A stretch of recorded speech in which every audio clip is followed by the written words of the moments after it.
Assalamualaikum warahmatullahi wabarakatuh. Halo Sobat Latsar, saya Siti Nur Fadila Rahman. Saya peserta Latsar CPNS pada Satker Kabupaten Toraja Utara. Pada kesempatan kali ini, saya akan membagikan pengalaman pembelajaran saya hari ini pada pertemuan kedua di agenda ketiga yang dipandu oleh Ibu Suwarni SE MIP QRMO. Yang ingin saya bahas kali ini terkait manajemen ASN berbasis sistem merit dan mekanisme dalam pengelolaan ASN.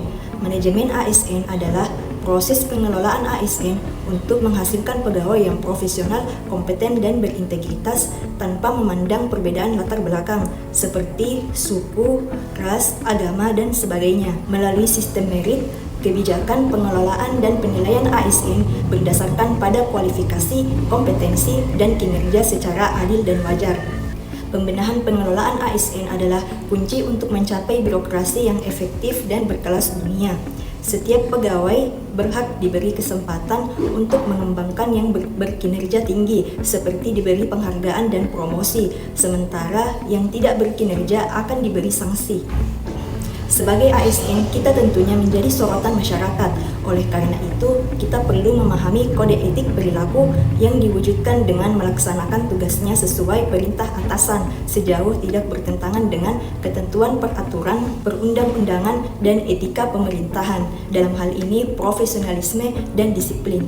Pengelolaan ASN berbasis sistem merit diawali dengan perencanaan kebutuhan pegawai, antara lain menentukan jumlah dan kualifikasi pegawai dan menyusun formasi sesuai kebutuhan instansi. Kedua, proses perekrutan ASN dilakukan secara terbuka dan bebas KKN, sama halnya dengan yang telah kita lewati pada proses ini, yaitu seleksi CPNS, di mana kita dapat melihat hasil ujian secara real time yang ditampilkan pada platform YouTube.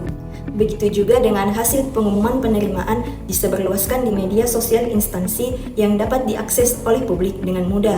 Semua proses dilakukan secara online, sehingga dapat dilihat bahwa proses perekrutan ini transparan dan bentuk upaya menghindari praktik KKN.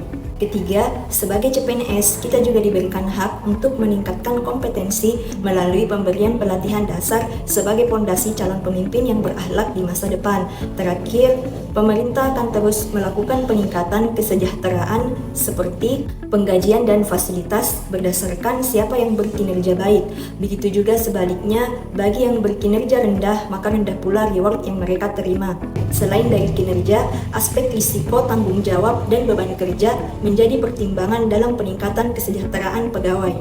Hikmah ajar yang saya dapatkan bahwa pengelolaan ASN berbasis sistem merit menuntut setiap pegawai memiliki integritas tinggi agar keputusan dan manajemen SDM didasarkan pada kompetensi, bukan kepentingan pribadi.